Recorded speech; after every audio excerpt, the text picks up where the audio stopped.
अस्सलाम वालेकुम जी, मेरा नाम हैदर अली शाह है। मैं आपके कंप्यूटर साइंस का टीचर हूँ। मैंने एमफिल मुकम्मल किया हुआ है इंफॉर्मेशन टेक्नोलॉजी में।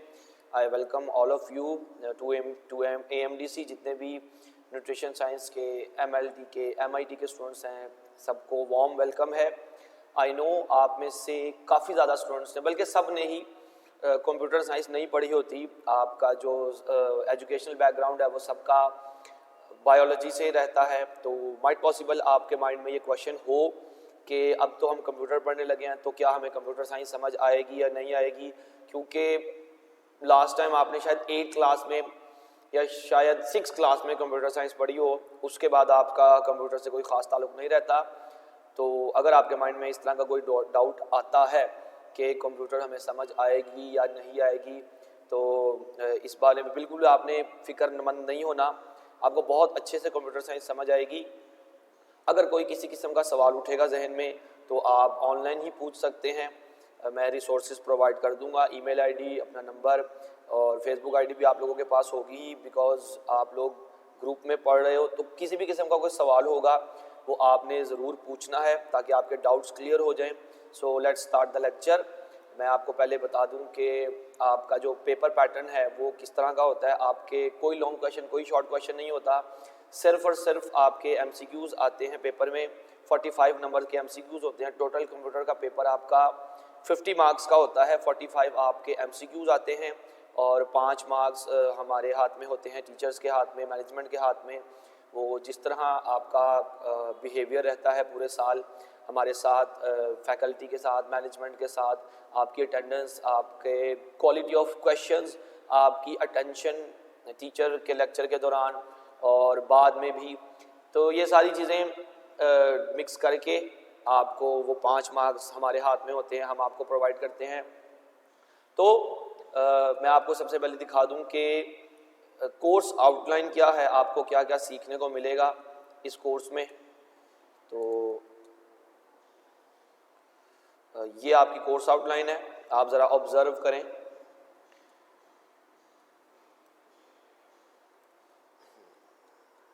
तो हियर यू कैन सी के सबसे पहले तो ऑब्वियसली इंट्रोडक्शन टू कंप्यूटर्स है, ठीक है। डेफिनेशन है, बिल्कुल जो बेसिक्स, वेरी बेसिक्स होती हैं कंप्यूटर की, ये बिल्कुल उनके बारे में बात की जाएगी। फिर हम कंप्यूटर के कॉन्सेप्ट्स की तरफ जाएंगे। हार्डवेयर है, विंडोज़ है, सॉफ्टवेयर है, एंड देन आपका प्रैक्टिकल का लेक्चर भी होगा मेरे साथ ही, जिसमें हम लोग ये 3 सॉफ्टवेयर सीख रहे होंगे, Word, Excel and PowerPoint. काफ़ी ज़्यादा बच्चों ने हो सकता है ये चीज़ें ऑलरेडी सीखी हों, वर्ड, एक्सेल, पावर पॉइंट। किसी भी रिसोर्स से आपका कोई बड़ा बहन भाई है, वो काम करता है आपका माइक्रोसॉफ्ट वर्ड, एक्सेल पे, उसने कभी कोई काम किया हुआ है या उसने कभी कोई अपनी असाइनमेंट बनाई है वर्ड, एक्सेल में, तो आप लोग उसको देख के आपको पता चल जाता है ये वाले टूल्स हैं जो आप यूज़ करोगे, ठीक है। या फिर हो सकता है कि इसने शॉर्ट कोर्स कर रखा हो वर्ड, एक्सेल, पावर पॉइंट का। तो किसी भी रिसोर्स से आप ये चीज़ सीख सकते हो। ज़रूरी नहीं है कि मैं जो सिखाऊंगा वो हरफ़े आखिर होगा। आप खुद रिसर्च करो, आपको समझ आती जाएंगी चीज़ें। तो ये कोर्स आउटलाइन थी, आप इसका स्क्रीनशॉट बना लीजिएगा वीडियो को पीछे से देख के। ये बुक है आपकी जो रिकमेंडेड बुक है, computer for beginners by IT series, ठीक है। इसका मैं आपको इमेज भी दिखा देता हूँ कौन सी बुक आपने परचेज़ करनी है। ये है आपकी बुक, आप इसका भी स्क्रीनशॉट बना के रख लीजिए ताकि आप जब परचेज़ करने जाओ तो आप इसको आसानी से परचेज़ कर लो। ये PM सीरीज़ है, ठीक है। आप PM सीरीज़, IT सीरीज़ या जिस मर्जी सीरीज़ की आपको रिकमेंड, आपको जिस सीरीज़ की बुक मिलती है आप वहाँ से परचेज़ कर लें शॉप से, ठीक है। ओके, आगे चलते हैं, लेक्चर स्टार्ट करते हैं।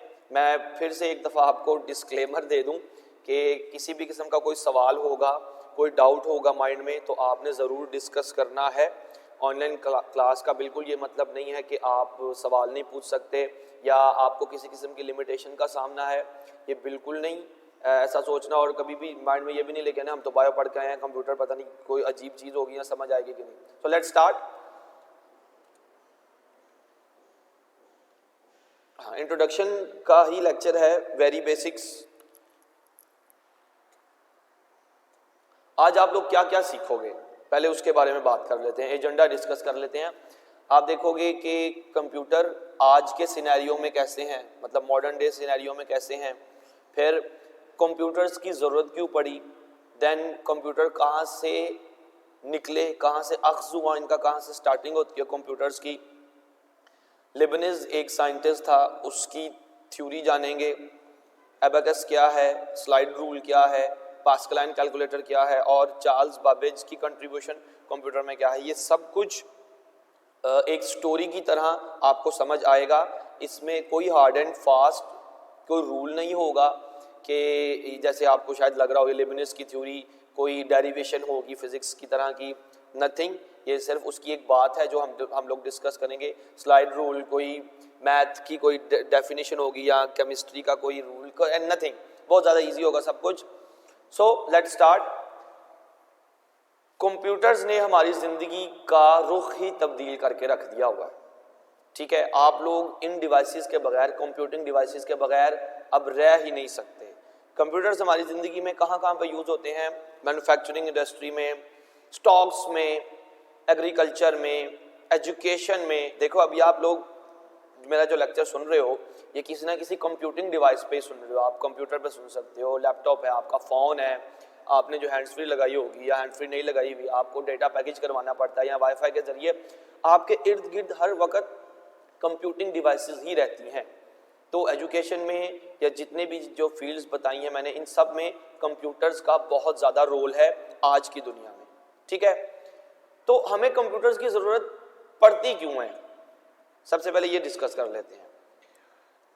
कहता है computers our life blood of today's world. आज की दुनिया में तो कंप्यूटर एक खून की तरह है, ठीक है। वो होगा तो ज़िंदगी है, नहीं होगा आपके पास तो आप पीछे रह जाते हो।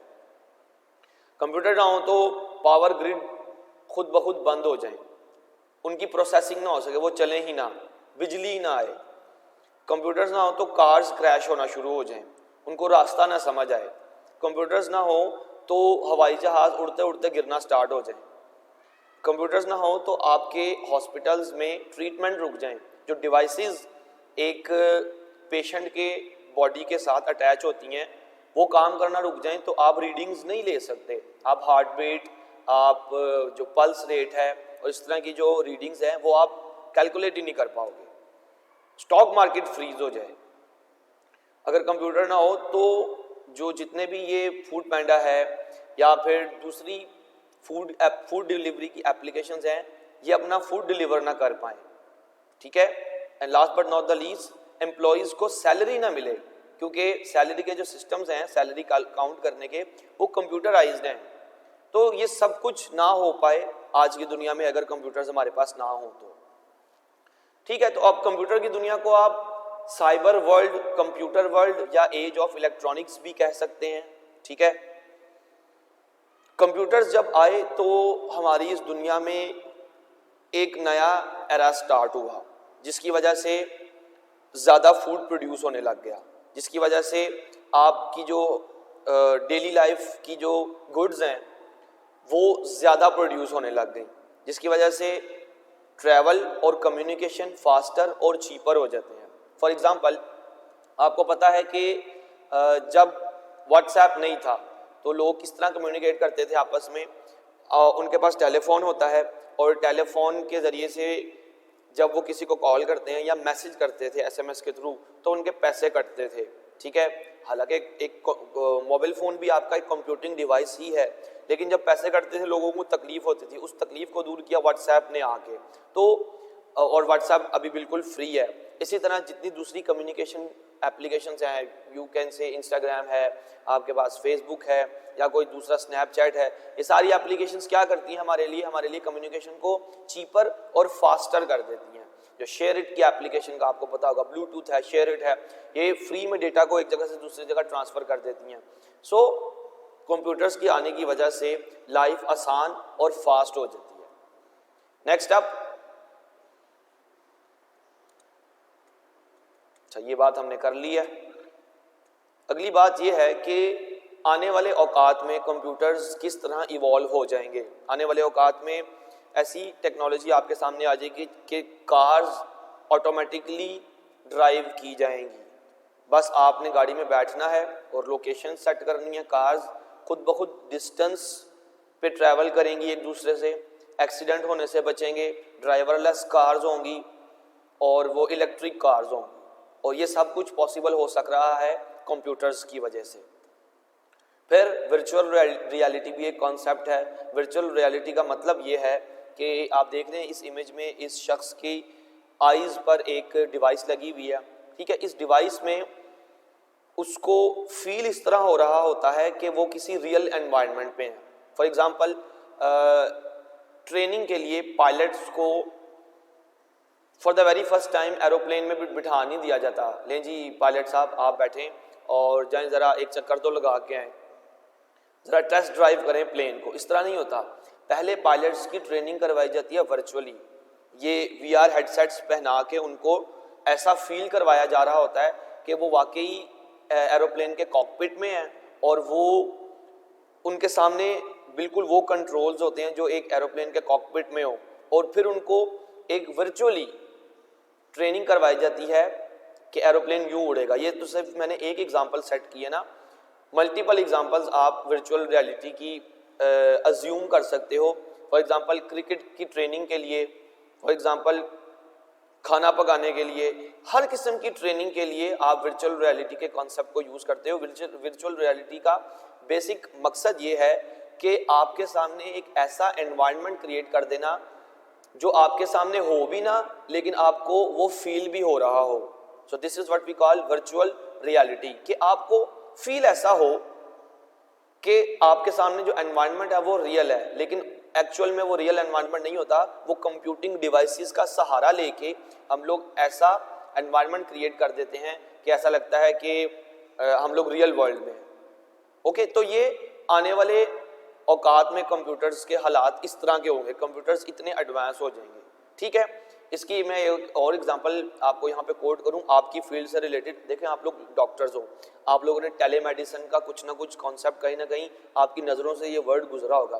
तो टेलीमेडिसिन भी एडवांस कंप्यूटिंग एप्लीकेशन है कि आप घर में बैठ के मरीज का इलाज कर सक रहे होगे, घर में बैठ के मरीज का पूरा ऑपरेशन कर रहे होगे थ्रू रोबोट्स। रोबोट्स आएंगे, रोबोट्स इंस्टॉल हो जाएंगे किसी दूर दराज के इलाके में, ठीक है, और रोबोट्स को 5G इंटरनेट के जरिए से कनेक्ट किया जाएगा, आप जहां पे भी दूर कहीं पे बैठे हो वहां पे। अब आप रोबोट को कंट्रोल कर रहे होगे, रोबोट के जो हेड पे जो कैमरा होगा वो आपको व्यू दे रहा होगा पेशेंट की बॉडी का। आप लोग यहाँ से अपने हाथ चला रहे होगे और रोबोट की सारी जो मूवमेंट है वो कंट्रोल हो रही होगी रिमोटली, वर्चुअली वहाँ पे, और वो रोबोट इलाज कर रहा होगा। तो टेलीमेडिसिन का यही तो कॉन्सेप्ट है कि आप दूर बैठ के इलाज कर सकते हो किसी भी मरीज का। तो ये आने वाले औकात में, बल्कि अभी डेवलप्ड कंट्रीज़ में ये चीज़ हो रही है, एक्सपेरिमेंटिंग जारी है ज़ोरों शोर से। पाकिस्तान में भी ये चीज़ जल्द आएगी क्योंकि हमारा जो मेडिसिन का डिपार्टमेंट है पूरे पाकिस्तान का वो आउटस्टैंडिंग है। आगे चलते हैं। अच्छा, अब कंप्यूटर्स निकले कहाँ से? ये तो अभी तक हमने बात की है कि कंप्यूटर्स का हमारी ज़िंदगी में इतना ज़्यादा अमल दखल हो गया है। तो कंप्यूटर्स की शुरुआत कहाँ से होती है?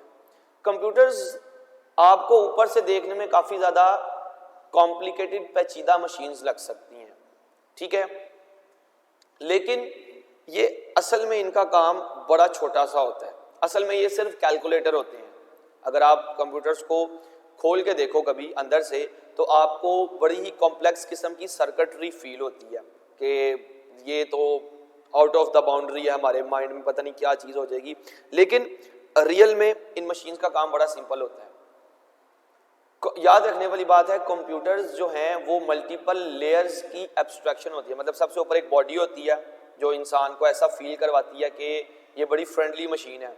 उस बॉडी की लेयर के नीचे सर्किटरी होती है, वो कॉम्प्लेक्स होती है। उस सर्किटरी के अंदर सॉफ्टवेयर इंस्टॉल्स होते हैं, ठीक है। जब जो वो सॉफ्टवेयर होते हैं वो मशीन को इस काबिल बनाते हैं कि मशीन हमारी मर्जी का काम कर सके। तो कंप्यूटर की एक जो ब्रेकडाउन है वो इस तरह होता है, ओके।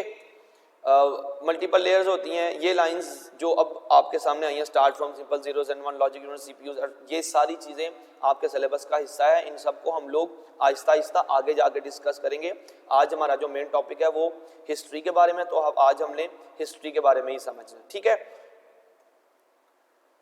अच्छा, तो अब कंप्यूटर्स के वेरी बेसिक्स पे जाके, बिल्कुल स्टार्टिंग पे जाके बात करते हैं कि एक कंप्यूटर आया कहाँ से, निकला कहाँ से, ठीक है। यू नो, ह्यूमंस की जो इवॉल्व एबिलिटी है वो कहा जाता है कि इंसान पहले जानवर था, फिर उसको अकल आती गई, वो एक्सपेरिमेंटिंग करता गया, वो डेवलप्ड होता गया और अब आके कंप्यूटर की एज में है वो, ठीक है।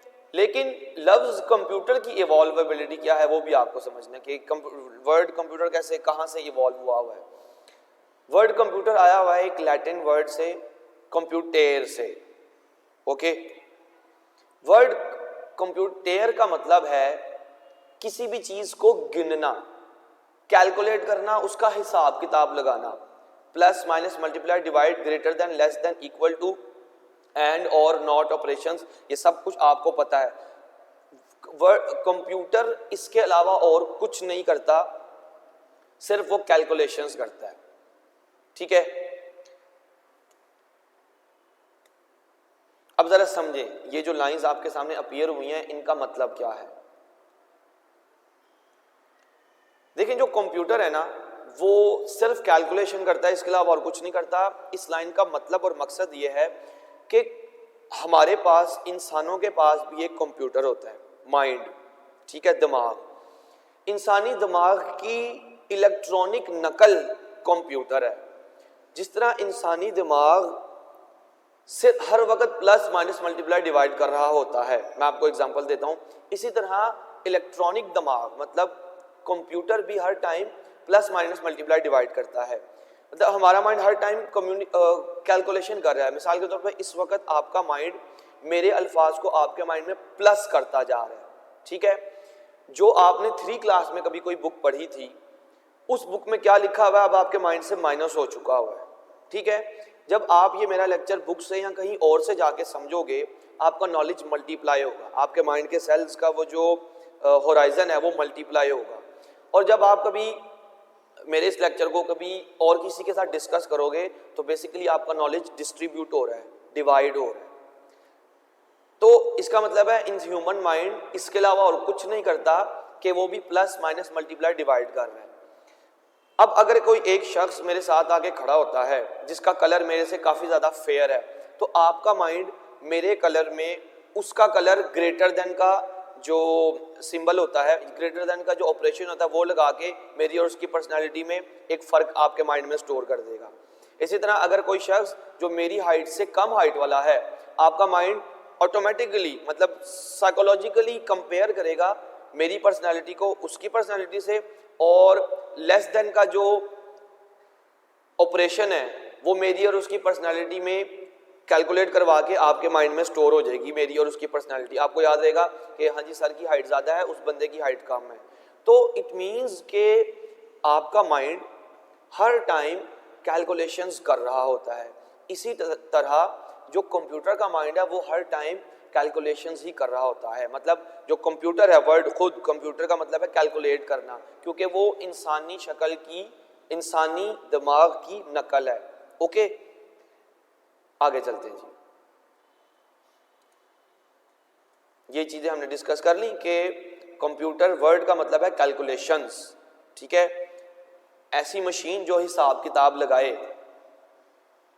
ओके, अब दुनिया का पहला कंप्यूटर कहां से आया? दुनिया का पहला कंप्यूटर एक मशीन नहीं थी, दुनिया का पहला कंप्यूटर एक इंसान था।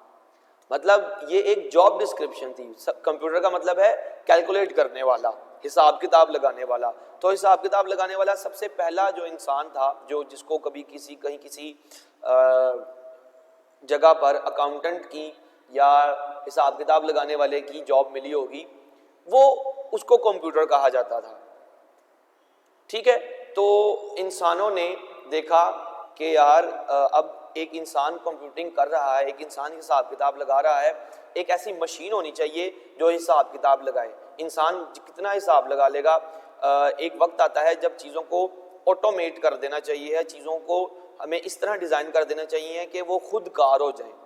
तो इंसानों ने रिसर्च करना स्टार्ट कर दी और फिर इंसानों की उस रिसर्च के दौरान एक साइंटिस्ट आते हैं, जॉन वॉन लिबनिज, ठीक है।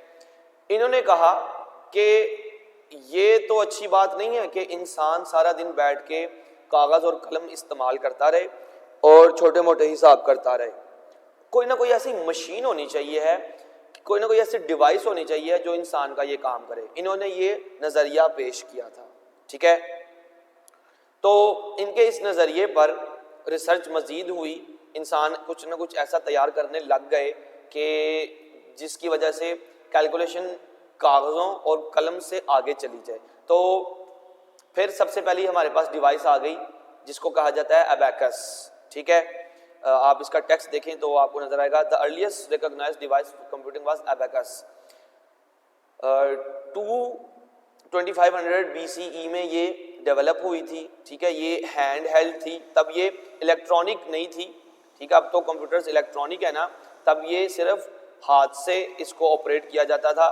ये प्लस और माइनस जैसे छोटे मोटे ऑपरेशंस करने के लिए यूज किया जाता था अबैकस, ठीक है। अब अबैकस यूज कैसे होता है, इसकी The on the bottom row represents a single unit. In the next row, they represent 10, the row above, 100, and so on. Let's say we have 3 heads of cattle represented by 3 beads on the bottom row on the right side. If we were to buy 4 more cattle, we would just slide 4 more beads to the right for a total of 7. But if we were to add 5 more after the first 3, we would run out of beads. So we would slide everything back to the left, slide 1 bead on the second row to the right, representing 10. Next up, फिर उसके बाद एक machine develop हुई जिसको हम slide rule कहते हैं। Slide rule किस तरह काम करता था उसकी वीडियो भी ये मौजूद है, ठीक है। ये भी आप ये वीडियो है, इसको भी आप प्ले करके आराम से समझ सकते हैं कि स्लाइड रूल किस तरह काम करता था। एक मैं चीज यहाँ पे कोड करता जाऊँ, आपको सवाल किस तरह के बन के आएंगे आपके UHS के पेपर में वो भी सुन लें। आपको कभी भी कोई ये नहीं कहेगा कि यहाँ इस तरह का सवाल नहीं पूछा जाएगा कि स्लाइड रूल किस तरह वर्क करता है, ठीक है। आपकी अपनी अंडरस्टैंडिंग के लिए ये वीडियोस हैं, ये मटेरियल है, लेकिन जिस तरह के सवाल बन के आएंगे वो भी मैं आपके साथ शेयर करूंगा। एट द मोमेंट आपने अपनी अंडरस्टैंडिंग के लिए, कॉन्सेप्ट क्लियर रखने के लिए ये चीज़ें समझनी है, ठीक है जी। आगे चलते हैं। Next up, slide rule, abacus एक कैलकुलेटिंग मशीन थी, उसके बाद स्लाइड रूल आया हमारे पास इस दुनिया में। फिर ब्लेज पास्कल साहब आए। पास्कल का नाम आपने ऑलरेडी सुन रखा होगा फिजिक्स की बुक में। उन्होंने एक कैलकुलेटर डेवलप किया था, ठीक है, जिसको पास्कलाइन कैलकुलेटर कहा जाता है। ये बड़ी ज़बरदस्त मशीन्स थी क्योंकि ये 6 फिगर्स तक हमें आंसर करती थी। इसकी रेंज 6 फिगर्स तक थी, मतलब 1 लाख तक का जो हिसाब किताब है वो ये लगा के दे देती थी, जो ये नॉर्मल मशीन्स ये नहीं लगा सकती थी, ठीक है। ये ना स्लाइड रूल ये कर सकता था, ना ही अबैकस के जरिए ये किसी एक्यूरेट वे में जवाब आता था। लेकिन ये जो था उसमें पास्कल था, इसने एक टैबुलेटर बना लिया था, मतलब एक मशीन बना ली थी। इस मशीन की वर्किंग भी इस पूरी वीडियो में बताई गई हुई है। Inside each of the dial, ठीक है जी। inside each फिर इंसान को एहसास होना शुरू हुआ कि ये जो मशीन्स हैं हमारे सामने जो डेवलप हुई हैं ये इतनी ज़्यादा एफिशिएंट नहीं हैं। ये मैकेनिकल मशीन्स हैं, मतलब इनको हाथों से ऑपरेट करना पड़ता है, इलेक्ट्रिकल मशीन्स नहीं थी ये, ठीक है। और इनके ज़रिए से आंसर्स जनरेट करने में भी बहुत ज़्यादा टाइम कंज्यूम हो जाता है और आंसर्स भी एक्यूरेट या प्रिसाइज नहीं आते। तो इंसान ने सोचा कुछ कोई ऐसी मशीन होनी चाहिए जो इलेक्ट्रिकली कंट्रोल हो और साइज में भी छोटी हो। तो जैसे 20th सेंचुरी का आगाज़ होता है तो चार्ल्स बाबेज, जिसको फादर ऑफ कंप्यूटर भी कहा जाता है, वो अपनी रिसर्च दुनिया के सामने पेश करता है। वो डिस्क्राइब करता है कि एक ऐसी मशीन मैं बनाना चाहता हूँ जो बड़े ही कम वक्त में बहुत ही कॉम्प्लेक्स किस्म की कैलकुलेशंस करके दिखा देगी, जिसका नाम उसने रखा था difference engine. 25,000 components, collectively weighing around 15 tons. Unfortunately, the project was ultimately abandoned. But in 1991, historians finished construction. मैं आपको ये बता दूं कि 25,000 components, collectively weighing around 15 tons. Unfortunately, the project was ultimately abandoned. But in 1991, historians finished constructing a difference engine based on Babbagé's drawings and writings, and it worked. But more importantly, during construction of the difference engine, Babbage imagined an even more complex machine, the analytical engine. Unlike the difference engine, आज के जो scientist हैं उन्होंने ये चीज़ prove की हुई है कि चार्ल्स बाबेज ने उस टाइम जो मशीन सोची थी डिफरेंस इंजन, वो बहुत ही कमाल की मशीन थी, और अगर वो उस टाइम बन जाती तो आज दुनिया शायद किसी दूसरी शक्ल में बैठी होती। वो मशीन काफ़ी बाद में जाके फिर दूसरे साइंटिस्ट ने डेवलप कर ली थी। ये उसकी कुछ प्रॉपर्टीज़ लिखी हुई हैं कि उसके 15 टन उसका वज़न था, लेकिन वो प्रोजेक्ट अबैंडन हो गया, मैंने आपको बताया फंड्स की कमी की वजह से। और फिर डिफरेंस इंजन के बाद 10 साल जब उसको लगे उस डिफरेंस इंजन बनाते हुए, लेकिन वो मुकम्मल नहीं हो सका। फिर उसको आइडिया आया कि नहीं, मैं इससे भी बेहतर मशीन बना सकता हूँ, जिसका उसने नाम रखा एनालिटिकल इंजन, और वो मशीन उसने बनाई थी, और वो मशीन बहुत ही ज़्यादा ऑसम थी। उसकी जो कुछ एप्लीकेशंस हैं वो ये हैं कि वो फुली प्रोग्राम, ऑटोमेटिक, और बहुत ही ये वाली कैलकुलेशंस कर सकती थी वो मशीन। ये जो आप देख रहे हैं पॉलिनोमियल्स, और ये मतलब मैथमेटिक्स के एक बहुत ही कॉम्प्लेक्स रिलेशंस होते हैं।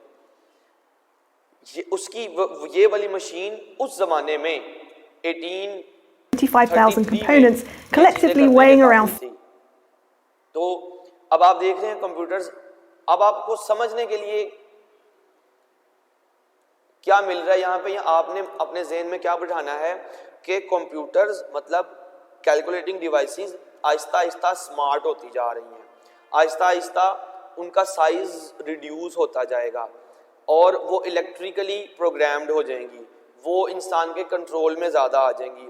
वो मशीन्स आहिस्ता आहिस्ता इस तरह डेवलप हो रही हैं कि वो साइज़ में भी कम हो रही हैं, उनकी अफोर्डेबिलिटी भी ज़्यादा हो रही है, और वो कॉमन मैन के सर्कल में भी आ रही हैं, क्योंकि ये मशीन्स उस ज़माने में सिर्फ यूनिवर्सिटीज़ या गवर्नमेंट डिपार्टमेंट्स तक महदूद थी, किसी आम इंसान के पास नहीं। अब तो हर इंसान के पास एक मोबाइल फ़ोन या लैपटॉप या कंप्यूटर होता है, कोई ना कोई कंप्यूटिंग डिवाइस होती है, लेकिन उस ज़माने में चूँकि साइज़ बहुत बड़ा था और ये वेल रिसर्च मशीन्स थी, तो चंद ही लोगों के पास थी। ठीक है, आगे चलते हैं। ये एनालिटिकल इंजन उसने बनाया, जो एक बड़ी ऑसम मशीन थी उस ज़माने की। और फिर एनालिटिकल इंजन के बाद जो एक रेवोल्यूशनरी मशीन सामने आई थी, वो ये हरमन होलीरिथ की पंच कार्ड मशीन थी। ठीक है, ये पंच कार्ड मशीन किस तरह काम करती है, इसकी भी ये वीडियो आपके सामने मौजूद है, आप इसको 1860 को हुआ था। आपको समझ आ जाएगी ये पंच उनको एक टैबलेटिंग मशीन बनाने का आइडिया लेट 1880 में आया। उस समय यूएस में चलने वाली ट्रेन के टिकट से आया था। उस समय ट्रेन के टिकट कलेक्टर टिकट्स को एक स्पेसिफिक जगह होल पंच कर देते। जिस तरह एक नॉर्मल टिकट होती है ना, उस तरह का एक पंच कार्ड होता था। उस पंच कार्ड को रीड करने के लिए एक टैबुलेटिंग मशीन थी और ट्रैक करती थी होल्स को एक स्पेसिफिक कार्ड ये होता है। अब इसका फंक्शन क्या होता है वो इंशाल्लाह मैं आपको फिजिकल क्लास में ज़्यादा बेहतर तरीके से समझाऊंगा। हाँ, अपनी अंडरस्टैंडिंग के लिए आपने ये वीडियो देख लेनी है। अगर कोई लफ्ज़ या लाइन या कोई चीज़ समझ नहीं आएगी तो आप डिस्कस ज़रूर करें। यहाँ पे आपका आज का लेक्चर मुकम्मल हो रहा है। आज आपको सीखने को क्या मिला है? आज आपको सीखने को ये मिला है कि कंप्यूटर्स क्या करते हैं। मतलब जो चीज़ें याद रखने वाली हैं इस लेक्चर में वो ये हैं कि कंप्यूटर्स क्या होते हैं। कंप्यूटर्स कैलकुलेटिंग मशीन्स होती हैं, ऐसी मशीन जो कंप्यूट करती हैं। उनकी इवॉल्वेबिलिटी आपने देखी, उनकी एवोल्यूशन आपने देखी कि किस तरह वो इवॉल्व हुई, कहाँ से एबेकस से निकल के फिर टैबुलेटिंग मशीन तक कंप्यूटर्स किस तरह इवॉल्व हुए। और फिर आपने देखा कि आने वाले औकात में कंप्यूटर्स किस तरह हमारी ज़िंदगी में रोल प्ले करेंगे और अब एट द मोमेंट किस तरह प्ले कर रहे हैं। यहाँ तक किसी को कोई प्रॉब्लम होगी तो वो डिस्कस कर ले। मैं अपनी ईमेल आईडी और अपना जो किस तरह आप कांटेक्ट कर सकते हैं मैं बता रहा हूँ। ऑब्वियसली फेसबुक पे जब मैं अपलोड करूँगा आपका लेक्चर तो आपको फेसबुक आईडी तो मिल ही जाएगी।